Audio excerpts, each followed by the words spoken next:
শেখ হাসিনার পতনের আজকে আমরা যার জন্মদিন সম্মেলন করে নির্দেশনা দিয়েছেন যাতে এই জন্মদিন উপলক্ষে উন্নত সমৃদ্ধ একটি মর্যাদাশীল জাতিতে রূপান্তর করেছি, জাতি প্রতিষ্ঠিত হবে এবং এই বাংলাদেশের মালিক হয়ে বাংলাদেশের জনগণ। কাজে সে তারিখ আমাদের জন্মদিনে আজকে সকলে আমরা মন করে আল্লাহর কাছে দোয়া করবো, আল্লাহ পাকের ওনাকে হেফাজত করে আজকে দীর্ঘ 16 বছর স্বৈরাচার পতনের আন্দোলনে উনি দেশের বাইরে রয়েছেন।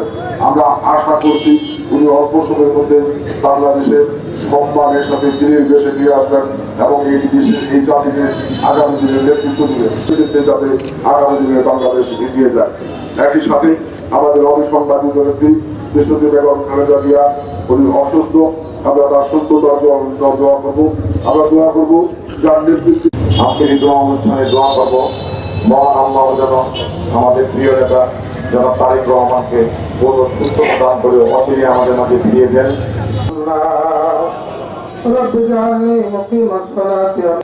আল্লাহ 20 নভেম্বর দ্রুত গতিতে বাংলার জমিনে ফেব্রুয়ারিতে যে নির্বাচন হবে জাতীয় সংসদ, সেই জাতীয় সংসদ নির্বাচনে আমাদের প্রিয় নেতা অ্যাডভোকেট সাহেব মামুনকে মমিন মুসলমানদেরকে নেতা কর্মীদেরকে নিয়ে হাত তুলেছে আমাদের জামালপুর সদর আসন।